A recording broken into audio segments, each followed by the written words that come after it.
Hey, what's up Tube? Wellington here, and JBL occasionally will send out firmware updates to their speakers just to fix some things and stuff like that. I don't know, whatever they're trying to do, they usually occasionally will send out firmware updates. And the way you know if there's a firmware update is by connecting your speaker to your phone and opening the JBLconnect app. And usually when you open it, it will show you that mark that shows you that yes, there's a firmware update, and you can choose to update the speaker or you choose not to, whatever you want. But recently, I think maybe the last 3 weeks or so, I've been getting so many questions about that. Like, people are not getting the notification even when they know that they have maybe firmware update, maybe number 1.9 or 1.6, and yet they know there is the current one, like on the JBL Extreme 2, is 2.0. They know that, but when they connect the speaker to the app, it doesn't show them like there's a newer firmware version they can run on that speaker. So I saw that so many times, and I ended up, trying to look into it.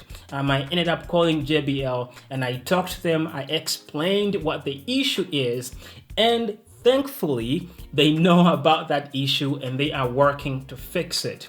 But what they told me what the issue is there's a compatibility issue between their app, the JBLconnect app, and Android 9. So if you're having that problem, there's a very, very big chance it's because you're using Android 9. I think that's Android Pie or something like that. The developers are currently working on solving the issue, the compatibility issue, but that's what they said is the issue. There's a problem between Android 9 and the JBLconnect app, which makes it so it doesn't show the firmware update notification, if you want to call it that.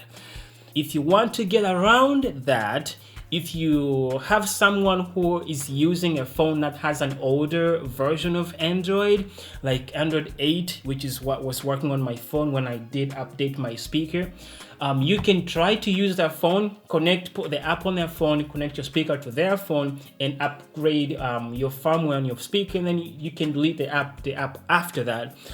But if you don't have anyone using an older version of Android, if you have someone with an iPhone, it actually also works. They actually specifically said that iPhone is not having any issues at all. So if someone has an iPhone, you can also put the app on there and download it to, upgrade your firmware on your speaker, and then you can delete the app after that. But if you're having an issue and it's a different version of Android, like maybe you're running Android 8 or something older, that should be working, and you're also having the same issue, leave the comment down there.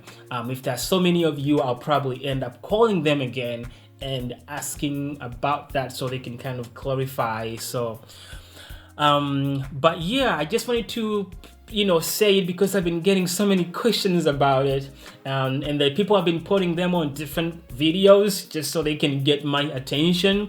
And yes, you've got my attention, and I've worked on it, and that's all I know about that issue.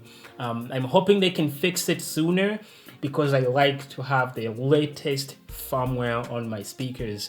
So yes, at least they know the issue, and they're trying to work on it.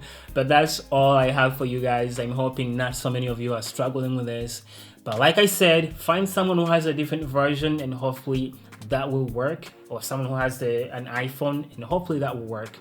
And it kind of makes sense because Samsung just recently started rolling out Android 9. At least I got mine like maybe a week and a half ago or so. So it kind of makes sense that's when I started getting those questions.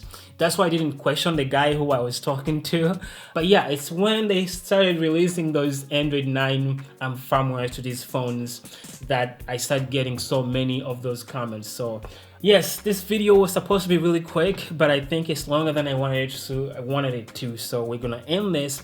Thank you very much for watching. If you're not subscribed, do it down there. It's really easy. It's free actually.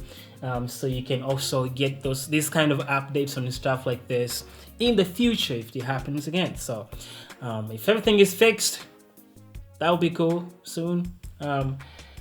But yes, if you liked the video, leave it a like. If you didn't like it, leave a dislike. I just want to get some sort of feedback from you because you watched the video. Thanks for watching. I will see you in the next one. Peace.